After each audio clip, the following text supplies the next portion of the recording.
Hi everyone, ഏവർക്കും എൻ്റെ ഹൃദയംഗമമായ നമസ്തേ. എല്ലാവരും സുഖമായിട്ടിരിക്കുന്നു വിശ്വസിക്കുന്നു.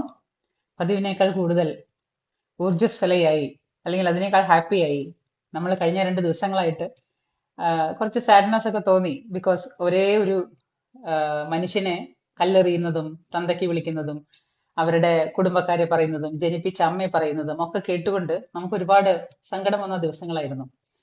പക്ഷേ ജസ്റ്റ് ലീവ് ഇറ്റ്, അതൊക്കെ ആ സമയത്തേക്ക് മാത്രമാണെന്ന് മനസ്സിലായി നമുക്ക്. കാര്യം എന്താ വെച്ചാല്, കഴിഞ്ഞ ദിവസം നമ്മുടെ പ്രധാനമന്ത്രിയുടെ, അഭിമാനത്തോടു കൂടി ഞാൻ പറയട്ടെ, നമ്മുടെ പ്രധാനമന്ത്രി നരേന്ദ്ര ദാമോദർ ദാസ് മോദിജി വിദ്യാർത്ഥികളോട് നേരിട്ട് സംവദിക്കാനായിട്ട് ഇൻസ്റ്റാഗ്രാമിൽ വന്നിരുന്നു. അപ്പൊ അദ്ദേഹത്തിന്റെ വീഡിയോയ്ക്ക് കിട്ടിയത് 308 മില്യൺ വ്യൂസ് ആണ്. ആദ്യ വീഡിയോയ്ക്ക് കിട്ടിയത് എത്രയാണ്? 308 മില്യൺ വ്യൂസ് ആണ്. അദ്ദേഹം വിദ്യാർത്ഥികളെ അഭിസംബോധന ചെയ്യാൻ വന്നതാണ്. അപ്പോ നമ്മുടെ നാട്ടില് നല്ല തന്തയ്ക്ക് പിറന്ന, നല്ല ഔചിത്യത്തോടു കൂടി, ദേശസ്നേഹത്തോടു കൂടി പിന്നെ പഠിക്കുന്ന വിദ്യാർത്ഥികളും ഉണ്ട് എന്നുള്ളത് മനസ്സിലായി, ഇല്ലേ? അത് മാത്രല്ല, ഇൻസ്റ്റഗ്രാമില് ഏറ്റവും കൂടുതൽ ടോപ്പ് ഫോളോവേഴ്സ് ഉള്ള ആളാണ് നമ്മുടെ നരേന്ദ്ര ദാമോദർ ദാസ് മോദിജി. ഒന്ന് ആലോചിച്ച് നോക്കൂ. അതായത് അദ്ദേഹം ഈ വിദ്യാർത്ഥികളെ അഭിസംബോധന ചെയ്യാനായിട്ട് വന്നത്, അത് കണ്ട അതിന്റെ വ്യൂസ് ആണ് ഞാൻ പറഞ്ഞത് 308.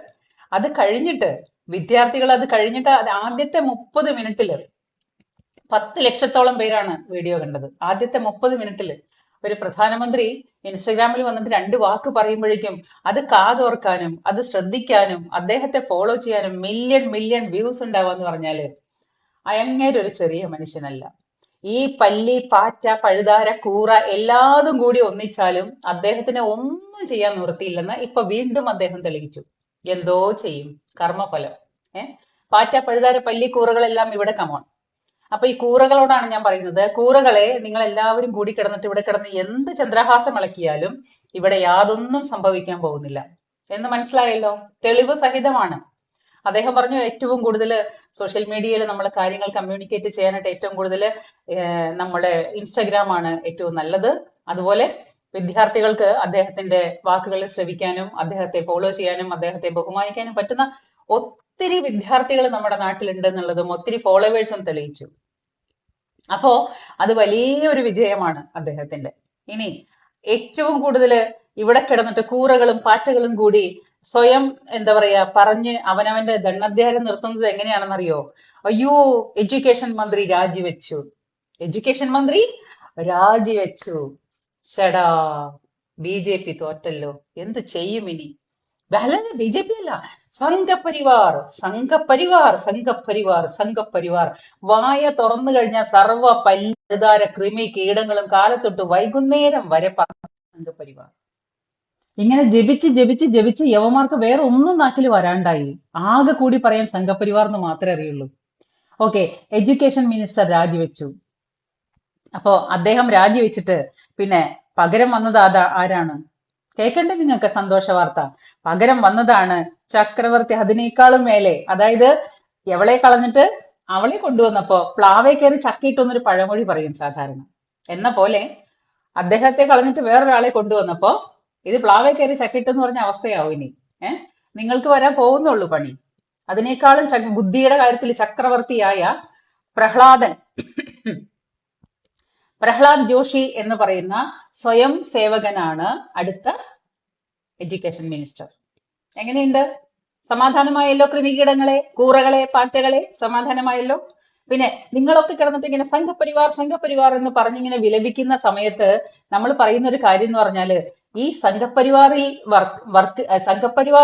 പിന്നെ വിശ്വസിച്ച് ദേശസ്നേഹികളായിട്ട് നടക്കുന്ന മനുഷ്യർക്ക് യാതൊരു നഷ്ടങ്ങൾക്കും അവരെ ബാധിക്കുന്ന വിഷയങ്ങളേ അല്ല. അങ്ങനെയാണ്. അതുകൊണ്ടാണ് ഈ സംഘപരിവാറിന് ഒരു പ്രശ്നമുണ്ട്. അവർക്ക് ഈ ഭൂമിയിൽ ഒന്നും സ്വന്തമല്ല, അവർക്കത് ആവശ്യവുമില്ല. അവർ ഇന്നാണോ ഇപ്പോഴാണോ എന്ത് നഷ്ടം സംഭവിച്ചാലും അതൊന്നും അവരെ സംബന്ധിക്കുന്ന വിഷയങ്ങളേ അല്ല. അവർക്ക് അവരുടെ പോക്കറ്റ് വീർപ്പിക്കണ്ട. അവർക്ക് സ്വന്തമായിട്ട് 10 നില ബിൽഡിംഗ് വേണമെന്നില്ല. അവർ സ്വന്തമായിട്ട് സ്ഥാനമോഹങ്ങൾ ആഗ്രഹിക്കുന്നില്ല. സ്ഥാനമാനങ്ങൾ ചൊല്ലിക്കലഹിച്ചു, നാണം കെട്ടു നടക്കുന്നിതു ചിലർ എന്ന് നമ്മുടെ ഇന്നത്തെ രാഷ്ട്രീയക്കാരെ പറയുന്ന പോലെ ഈ സംഘപരിവാർ എന്ന് പറയുന്നതിന്റെ ഈ അന്തർധാര എന്താണെന്നറിയോ? അവർക്ക് ഒന്നിനോടും ആക്രാന്തമില്ല. അവര് സ്വയം സേവകരാണ്. ആരെയും സേവിക്കാൻ ഏത് സമയത്തും സന്നദ്ധരായിട്ട് നടക്കുന്നവരാണ് സ്വയം സേവകര്. അവരെ എങ്ങനെയാ മക്കളെ തോൽപ്പിക്കാൻ പറ്റുക? രാജീവ് നമസ്തേ. കേട്ടില്ലേ? പുതിയ എഡ്യൂക്കേഷൻ മിനിസ്റ്റർ ഒക്കെ കേട്ടില്ലേ? എല്ലാവർക്കും സന്തോഷമായില്ലേ? കൂറകളെ പാറ്റകളെ എവരിവൺ ഇവിടെ കമോൺ. അപ്പോ സംഘപരിവാർ എന്ന് പറയുന്ന ആ വാക്കിന്റെ അർത്ഥം, സ്വയം സേവകൻ എന്ന് പറയുന്ന വാക്കിന്റെ അർത്ഥം, പ്രധാനമന്ത്രി മുതല് ഇങ്ങ് താഴെ കിടക്കുന്ന സ്വയം സേവകരെ തോൽപ്പിക്കാൻ നിങ്ങളെ കൊണ്ടാവില്ല മക്കളെ. കാരണം അവരെ ഒന്നും കാണിച്ച് മോഹിപ്പിക്കാനായിട്ട് നടക്കൂല. അവിടെയാണ് പ്രശ്നം. അവർക്ക് പോക്കറ്റ് വീർപ്പിക്കണ്ട, അവർക്ക് സ്ഥാനമാനങ്ങൾ വേണ്ട. അവരാ സംഘം പറയുന്നത് എന്താണോ അത് അതേപടി അനുസരിക്കുന്ന മനുഷ്യരാണ് സ്വയം സേവകൻ. എന്ന് മാത്രമല്ല, സ്വയം സേവകൻ എന്ന വാക്കിന്റെ അർത്ഥം എന്താണ്? ഏത് സമയത്തും ആരെയും സ്വയം സേവിക്കാൻ സന്നദ്ധനായി നടക്കുന്നവൻ. അവന് പുറകിലേക്ക് തിരിഞ്ഞു നോക്കണ്ട, മുന്നിലേക്ക് നോക്കണ്ട. ഒരു തരത്തിലുള്ള സ്ഥാനമാനങ്ങൾക്കോ ഒരു തരത്തിലുള്ള പോക്കറ്റ് വീർപ്പിക്കലുകൾക്കോ കട്ടുമുടിക്കുന്നതിനോ ഒന്നും അവന് താല്പര്യമില്ല. അത്രയും സ്വന്തമായി ദേശസ്നേഹികളായിട്ട് ജീവിക്കുന്ന, ഒന്നും പ്രതീക്ഷിക്കാതെ സേവനം മാത്രം ചെയ്യുന്ന മനുഷ്യരാണ് സ്വയം സേവകർ. അപ്പൊ അവരെ തോൽപ്പിക്കാൻ പറ്റുമോ? ഇല്ല. അതാണ് ഈ സംഘത്തിന്റെ പ്രത്യേകത. ഇനിയെങ്കിലും ഈ പല്ലി, പാറ്റ, പഴുതാര, കൃമി, കീടങ്ങൾ, കൂറകൾ ഇതെല്ലാം നന്നായിട്ട് മനസ്സിലാക്കൂ, സംഘത്തെ അറിയൂ, സംഘത്തെ പഠിക്കൂ, എന്നിട്ട് വിമർശിക്കൂ. ഈ കഴിഞ്ഞ ദിവസം കണ്ടു, ഒരു ആണും പെണ്ണും കെട്ട, അങ്ങനെ തന്നെ ഞാൻ പറയണം. കാരണം എന്താ വെച്ചാൽ അവർക്ക് മറ്റുള്ളവര് പ്രധാനമന്ത്രിയുടെ അമ്മയ്ക്ക് വരെ പറയാമെന്നുണ്ടെങ്കിൽ തിരിച്ച് അതേ ഭാഷയിൽ തന്നെ മറുപടി പറയണമെന്നാണ് ഞാൻ പറയാ. ഞാൻ അത്ര വലിയ ഹരിചന്ദ്രന്റെ മോളൊന്നുമല്ല. എന്നെ ഇങ്ങോട്ട് കയറി തല്ലിയാൽ ഞാൻ തിരിച്ചടിക്കും, എന്നെ ഇങ്ങോട്ട് തെറി വിളിച്ചാൽ ഞാൻ തിരിച്ചു തെറി പറയും.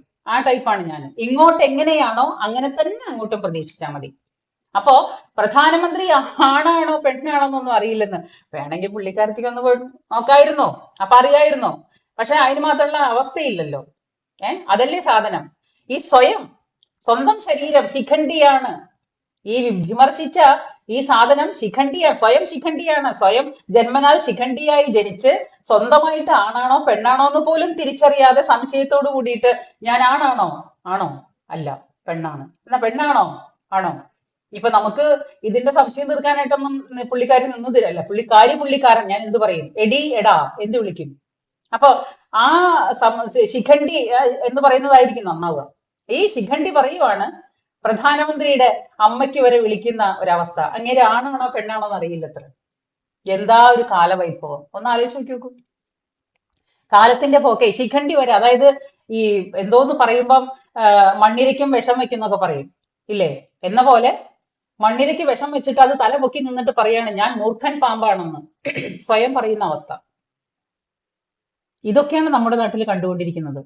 പിന്നെ ഇപ്പൊ ഈ പറയുന്ന എന്താ പറയാ, കഴിഞ്ഞ കൂറ വിദ്യാർത്ഥി സമരത്തിന് അവിടെ ആ കൂറ വിദ്യാർത്ഥി സമരത്തിൽ പങ്കെടുത്ത വിദ്യാർത്ഥികൾ എന്ന് പറയപ്പെടുന്നവരിൽ 90 to 95% പേരും വിദ്യാർത്ഥികളായിരുന്നില്ല. അത് വേറൊരു തമാശ. എങ്ങനെയുണ്ട്? അപ്പോ ഈ പെര കത്തുന്നതിനിടെ കൂടെ വാഴ വെട്ടിയ നമ്മുടെ ആ പൊട്ടനുണ്ടല്ലോ, പപ്പു പൊട്ടൻ, നാളെ മന്ത്രിയാവാൻ ഞാനാണ് രാജ്യത്തിന്, എനിക്ക് പ്രധാനമന്ത്രിയാവണം, എനിക്കിപ്പം പ്രധാനമന്ത്രിയാവണം എന്ന് പറഞ്ഞ് നടക്കുന്ന ആ ഉണ്ണിവാവയുണ്ടല്ലോ, ബാലബുദ്ധി. ആ ബാലബുദ്ധി അതിന് എന്നോ ബുദ്ധി ഉറക്കിയ എന്താണെന്നറിയില്ല. ആ ബാലബുദ്ധിക്ക് ഞാൻ കഴിഞ്ഞ ദിവസം പറഞ്ഞ പോലെ അതാ കുടുംബവാഴ്ചയ്ക്ക് കിട്ടിയ ശാപമാണ് ഈ ബാലബുദ്ധി. ആ കുടുംബവാഴ്ചയ്ക്ക് കിട്ടിയ ശാപമാണ് ഈ ബാലബുദ്ധി. കാരണം ആ കുടുംബം ഈ ഭാരതത്തിനോട് അതിനു മാത്രമുള്ള വഞ്ചന ചെയ്തിട്ടുണ്ട്. സ്വാതന്ത്ര്യ സമരത്തിൽ പങ്കെടുത്ത മനുഷ്യരോട് തൊട്ട് സുഭാഷ് ചന്ദ്രബോസ് എന്നുള്ള അതേ നേതാക്കന്മാരോട് വരെ ഇവര് ഈ കുടുംബവാഴ്ചക്കാര് ചെയ്തിട്ടുള്ള അത്രയ്ക്കും വലിയ മഹാപാപങ്ങളുടെ പാപഫലമായിട്ടാണ് ഇന്ന് ഈ ഗണ്ഡി കുടുംബം അനുഭവിക്കുന്ന ഈ ബാലബുദ്ധി. എന്നിട്ട് ആ ബാലബുദ്ധിയെ വെച്ചിട്ടാണ് ഇപ്പൊ കളിക്കാൻ നിൽക്കുന്നത്. വിദ്യാർത്ഥി സമരത്തിനിടയ്ക്ക് ബാലബുദ്ധിക്ക് തോന്നി എനിക്ക് നാളെ തന്നെ പ്രധാനമന്ത്രിയാവാന്ന്. അങ്ങനെ കുപ്പായം തയ്ച്ചിട്ടുകൊണ്ട് ഇറങ്ങിപ്പോന്നതാ പ്രധാനമന്ത്രിയാവാനായിട്ട്. ഇപ്പൊ എന്തായി? സ്വയം കുടുങ്ങി. ലോകത്തുള്ള സർവ്വ ആതങ്കവാദികളെയും തീവ്രവാദികളെയും കൂട്ടിക്കൊണ്ട് അവിടെ കൊണ്ടുവന്നിട്ട് ബഹളം ഉണ്ടാക്കിയിട്ട് സർക്കാരിനെ അട്ടിമറിക്കാം, എന്നിട്ട് ഇപ്പം പ്രധാനമന്ത്രിയാവാം എന്ന് വെച്ചിട്ട് കുപ്പായം തയ്ച്ചിട്ടുകൊണ്ട് വന്നതാണ്. പക്ഷെ നടന്നില്ല. കഷ്ടമായി പോയി. അതാണ് ഇതിനെ പൊട്ടനെന്ന് വിളിക്കുന്നത്. ഈ ബാലബുദ്ധിയെ പൊട്ടൻ പൊട്ടൻ പൊട്ടൻ പപ്പു പൊട്ടൻ എന്ന് വിളിക്കുന്നത് വെറുതെ അല്ല. അതാണ് അതിന്റെ പേര്. അതിന്റെ പേരൊക്കെ മാറ്റി ഇത് ഇങ്ങനെ ആക്കണം. അതാണ് ബാലബുദ്ധി. അപ്പൊ എങ്ങനെയൊക്കെ ആണെങ്കിലും അനീതി പ്രവർത്തിച്ചാൽ കാലം തിരിച്ചു ചോദിക്കും കണക്ക്. അതാണ്. മനുഷ്യരെ കൊണ്ടല്ല. നിങ്ങൾ കാണിക്കുന്നത് മുഴുവനും അനീതികളാണെങ്കിൽ കാലം നിങ്ങളോട് കണക്ക് ചോദിച്ചിരിക്കും. അതാണ് ഇവിടെ നടന്നുകൊണ്ടിരിക്കുന്നത് സത്യമായിട്ട്. അപ്പോ എഡ്യൂക്കേഷൻ മിനിസ്റ്റർ മാറി. ഞങ്ങൾക്ക് ഇനി എല്ലാവർക്കും വളരെ മാന്യനായിട്ടുള്ള വേറൊരാൾ വന്നു എന്നൊന്നും ആരും സന്തോഷിക്കേണ്ട, സമാധാനിക്കേണ്ട. പകരം വന്നത് പിടിച്ചേക്കാളും വലുതാണ് പൊത്തിലെന്ന് പറയുന്ന സാധനമാണ് പിന്നെ വന്നിട്ടുള്ളത്. ഇതിന്റെയൊക്കെ വല്ല കാര്യം ഉണ്ടായിരുന്നോ? ഇതിന്റെയൊക്കെ വല്ല ആവശ്യം ഉണ്ടായിരുന്നോ? ഇല്ല. കിട്ടിയോ? ഇല്ല. ചോദിച്ചു മേടിച്ചു. അതാണ് കാര്യം. അപ്പൊ ഇനി പ്രഹ്ലാദ് ജോഷി എന്ന് പറയുന്ന അതിനേക്കാളും ബുദ്ധിയുടെ ചക്രവർത്തിയായ മറ്റൊരു സ്വയം സേവകനാണ് അടുത്ത എഡ്യൂക്കേഷൻ മിനിസ്റ്റർ. ആശ്വാസമായില്ലേ? കമ്മി, കൊങ്ങി, പല്ലി, പഴുതാര, കൃമി, കീടം, കൂറകളെ, പാറ്റകളെ, സമാധാനമായല്ലോ, സന്തോഷമായല്ലോ. അപ്പൊ എനിക്കും ഇത് കേട്ടപ്പോ ഭയങ്കര ഒരു ആശ്വാസം. കാരണം നാഴേക്ക് 40 വട്ടം സംഘപരിവാർ സംഘപരിവാർ സംഘപരിവാർ. എടോ, സംഘപരിവാർ എന്താണെന്ന് മനസ്സിലാക്ക്. സ്വയം സേവകനാണ് രാജ്യം ഭരിക്കുന്നത്. അദ്ദേഹത്തിന് ഭരണം നഷ്ടപ്പെട്ടു കഴിഞ്ഞാൽ യാതൊന്നും സംഭവിക്കില്ല. ഒരു തോൾ സഞ്ചി എടുത്ത് തോളിലിട്ട് അദ്ദേഹം അവിടെ നിന്ന് ഇറങ്ങി പോവും. That's it. ഒരു പെട്ടിയും കിടക്കൊന്നും എടുക്കാനില്ല നമ്മുടെ പ്രധാനമന്ത്രിക്ക്. അതാണ് അദ്ദേഹത്തിന്റെ പ്രത്യേകത. അതേപോലെ ഓരോ സ്വയം സേവകനും വരി വരിയായിട്ട് നിൽക്കുകയാണ് ഇവിടെ. നിങ്ങളൊന്നും വിചാരിച്ച താങ്ങില്ല. ഇതൊന്നും താങ്ങാനുള്ള കെൽപ്പില്ല നിങ്ങൾക്ക്. അധികാരമോഹികളായ ഈ എന്താ പറയാ കുതികാല് വെട്ടുന്ന രാഷ്ട്രീയ കൊതിയന്മാരെ ഈ തന്തയില്ലാത്തരം കാണിക്കുമ്പോൾ നിങ്ങൾ ചിന്തിക്കേണ്ടത്, യാതൊന്നും തിരിച്ചു പ്രതീക്ഷിക്കാണ്ട് ഈ സേവനം ചെയ്യാൻ വേണ്ടി മാത്രം ലൈനിൽ നിൽക്കുന്ന സ്വയം സേവകരെ നിങ്ങൾക്ക് എങ്ങനെ തോൽപ്പിക്കാൻ പറ്റും? എങ്ങനെ തോൽപ്പിക്കാൻ പറ്റും? യവന്മാർക്ക് പൈസയും വേണ്ട, സ്ഥാനം വേണ്ട, വീടും വേണ്ട, കൂടും വേണ്ട, ഒന്നും വേണ്ട. അങ്ങനെ ഇറങ്ങി നടക്കുവാണ് രാജ്യത്തെ സേവിക്കാനായിട്ട്. ചേടാ, പറ്റിപ്പോയില്ലേ? ഇനിയിപ്പൊ പറഞ്ഞിട്ട് കാര്യമില്ലല്ലോ. ഈ അമേരിക്കക്കാരൻ അഭിജിത്തില്ലേ, ലെവന്റെ തന്തയുടെ തന്ത വിചാരിച്ചിട്ട് ഇവിടെ യാതൊന്നും നടക്കാൻ പോകുന്നില്ല. താൽക്കാലികമായിട്ട് ഒരു ചെറിയ വിപ്രസംഗിയൊക്കെ ഉണ്ടാക്കാം. അതിപ്പോ നീർക്കോലി കടിച്ചാലും അത്താഴം മുടങ്ങില്ലേ? ഒരു നീർക്കോലി കടിച്ചാൽ നമുക്ക് ഒരു ഭയപ്പാട് വരും. അയ്യോ, ഏതുതരം പാമ്പാണാവോ കടിച്ചത്. ഒരു ഇത്തിരി നേരത്തേക്ക് ഒരു ചെറിയൊരു വിപ്രസംഗി വരും, ഒരു ഭയം വരും. അപ്പൊ പറയും, അയ്യോ ഫുഡൊന്നും കഴിക്കേണ്ടെന്ന് രാത്രി. ഓക്കെ, എന്ത് തരം പാമ്പാ കടിച്ചെന്ന് അറിയില്ലല്ലോ. അവസാനം പിന്നെ പെട്ടെന്ന് തന്നെ തിരിച്ചറിയും, അയ്യോ നീർക്കോലിയാണെന്നാ. നീർക്കോലി ആയിരുന്നു. അപ്പൊ അതുകൊണ്ട് ഈ നീർക്കോലി എന്ന് പറയുന്ന സാധനങ്ങളുണ്ടല്ലോ, നമ്മളൊക്കെ എന്റെയൊക്കെ കുട്ടിക്കാലത്ത് തോട്ടില് പശുവിനെയും എരുമയെയും ഒക്കെ തേച്ച് കഴുകാനായിട്ട് ഇറക്കും നമ്മള്. ആ തേപ്പ് ഒരു 10, 15, 16 വയസ്സുള്ള സമയത്തെ കാര്യം പറയണം. അങ്ങനെ തേച്ച് കഴുകാനായിട്ട് ഇറക്കുമ്പോ ഈ വെള്ളത്തിൽ ഇറങ്ങി നിന്നിട്ട് പശുവിനെയൊക്കെ എരുമയൊക്കെ തേച്ച് കഴുകുമ്പോ ഈ പശുവോ എരുമയൊക്കെ ചവിട്ടിയിട്ടായിരിക്കും ഈ നീർക്കോലികളുടെ മേല് കടി കൊണ്ടിട്ട് നമ്മള് ഇതിനൊക്കെ തേച്ച് കഴുകിയിട്ട് തോട്ടിൽ നിന്ന് കയറുമ്പോൾ കാലിന്റെ പുറകിലൊരു ഭാരം. ഈ കാലിന്റെ നമ്മുടെ കാഫ് മസിൽ ഉണ്ടല്ലോ, അവിടെ ഒരു ഭാരം. എന്താണെന്ന് തിരിഞ്ഞു നോക്കുമ്പോഴേ നീർക്കോലി കടിച്ചു തൂങ്ങി കിടക്കുന്നതാ. ഇതിന്റെ അമ്മയെന്ന് പറഞ്ഞിട്ട് ഒറ്റ കുടച്ചിലും ഒരു ഓട്ടമാണ്. ഉടനെ ആ സാധനത്തിനെ തല്ലിക്കൊന്നിട്ട് ഞണ്ടിന്റെ പൊത്തുണ്ടല്ലോ അതിലോട്ട് ഇങ്ങനെ ഇറക്കി വെച്ചിട്ട് ആ പൊത്ത് അടച്ചു വെക്കും. അങ്ങനെ ചെയ്തിരുന്ന ഒരു കുട്ടിക്കാലം ഉണ്ടായിരുന്നു എനിക്ക്. ഭയങ്കര കുറുമ്പായിരുന്നു എന്നാ പറഞ്ഞു കേട്ടോ. എന്റെ അമ്മയുടെ നിന്നൊക്കെ എനിക്ക് നല്ല തല്ല് കിട്ടിയിട്ടുണ്ട് കുറുമ്പ് കാണിച്ചിട്ട്. അപ്പോ ഈ നീർക്കോലി എന്ന് പറഞ്ഞാൽ ഒരു നേരത്തെ അത്താഴമൊക്കെ മുടക്കാൻ സാധിക്കും, അത്രേ ഉള്ളൂ. പക്ഷെ കൂറകളുണ്ടല്ലോ, അത് അതിനേക്കാളും വൃത്തികെട്ടതാണ്. നീർക്കോലിക്ക് കുറച്ചും കൂടി മാന്യതയുണ്ട്. അപ്പൊ കൂറ ടീംസെ സന്തോഷിക്കൂ. അടുത്ത എഡ്യൂക്കേഷൻ മിനിസ്റ്റർ പ്രഹ്ലാദ് ജോഷി വരാനായിട്ടുണ്ട്. നിങ്ങൾക്ക് എല്ലാവർക്കും സന്തോഷിക്കാം. നിങ്ങൾ ആരും തോൽപ്പിച്ചാലൊന്നും സ്വയം സേവകന്മാര് തോൽക്കാൻ പോകുന്നില്ല പൊന്നുമക്കളെ. നിങ്ങൾ അവിടെ കിടന്ന് തട്ടഹസിച്ച് സംഘപരിവാർ സംഘപരിവാർ സംഘപരിവാർ എന്ന് പറഞ്ഞിട്ട് അവിടെ കിടന്ന് അലറിക്കൊണ്ടേ ഇരിക്കുമ്പോ സംഘപരിവാർ ഇവിടെ മാന്യമായിട്ടും മര്യാദയോട് കൂടിയിട്ടും അവരവരുടെ കാര്യങ്ങൾ നീക്കിക്കൊണ്ടിരിക്കും. നിങ്ങൾ കുരയ്ക്കേ, നിങ്ങളുടെ കുര കേൾക്കാനുണ്ട് ഒരു സുഖം, ഒരു ഉൾപ്പുളകം. അപ്പോ ഒരു സ്വയം സേവിക അല്ലെങ്കിൽ ഒരു എന്താ പറയാ, എനിക്ക് കിട്ടിയ ചാണക സംഖിണി, അതാണ് എന്റെ പേര്. വർഗീയ വിദ്വേഷം പരത്തുന്ന ചാണക സംഖിണി, അതാണ് ഞാൻ. അങ്ങനെയാണ് എന്റെ പേര്. അപ്പൊ ഈ ചാണക സംഖിണി തൽക്കാലം നിങ്ങൾ ചാണകന്നോ അല്ലെങ്കിൽ വർഗീയവാദിന്നോ എന്ത് വേണമെങ്കിലും ചാർത്തി തന്നോ. ഐ ഡോണ്ട് കെയർ യാ. എനിക്ക് സന്തോഷം മാത്രമേ ഉള്ളൂ. വർഗീയവാദി എന്ന് വിളിച്ചോ, നോ പ്രോബ്ലം. അല്ല സംഗീണി എന്ന് വിളിച്ചോ, നോ പ്രോബ്ലം. ചാണക സംഗീണി എന്ന് വിളിച്ചോ, അതിനേക്കാളും പരാതിയില്ല, ഒരു പ്രശ്നവും ഇല്ല. അപ്പൊ ഇന്ന് ആരൊക്കെയുണ്ട്? Sujatha Unnikrishnan hi, Pratheesh Kayyur hi, Ranjini Sujith hi, Sunil Nair hi, Shaji K G hi, Subhash Sreedharan hi. ഒത്തിരി പേരുണ്ടല്ലോ, കുറച്ചു പേരെ എനിക്ക് കാണാൻ പറ്റുന്നില്ല. എന്തായാലും എല്ലാവരും സപ്പോർട്ട് തരണം. നമ്മള് സോഷ്യൽ മീഡിയ, അതായത് പ്രധാനമന്ത്രിയുടെ പിന്നെ ഇതുപോലെ മെസ്സേജ് പോലെ സോഷ്യൽ മീഡിയയാണ് നമുക്ക് ഏറ്റവും കൂടുതൽ ഇന്ന് ഈ കാര്യങ്ങളൊക്കെ കമ്മ്യൂണിക്കേറ്റ് ചെയ്യാനായിട്ടുള്ള ഏറ്റവും വലിയ ഒരു സോഴ്സ്. അപ്പൊ അതുകൊണ്ട് ഇതുപോലെ വന്നിരുന്ന് പറയാനും ഇതുപോലെ വന്നിരുന്ന് കേൾക്കാനും മനസ്സ് കാണിക്കുന്ന നല്ലവരായ നിങ്ങളോടും എൻ്റെ ഒരുപാട് നന്ദിയോട് കൂടിയിട്ടുള്ള കൂപ്പുകൈ. എൻ്റെ ചാനല് അല്ലെങ്കിൽ എൻ്റെ പേജ് ഫോളോ ചെയ്യുന്നില്ലെങ്കിൽ ഒന്ന് ഫോളോ ചെയ്തേക്കണം പ്ലീസ്. പിന്നെ എനിക്ക് യൂട്യൂബിലും ഒരു ചാനലുണ്ട്, അതിനകത്ത് ചത്ത കിടപ്പുണ്ട്. അത് ഇനി ജീവനൊന്നുമില്ല, പറ്റുന്നുണ്ടെങ്കിൽ നിങ്ങൾ എല്ലാവരും കൂടെ ഒന്ന് ജീവൻ വെപ്പിച്ച് തരിക. ഞാൻ ഇതിന്റെ അടിയിൽ എന്റെ ലിങ്ക് കൊടുക്കാം.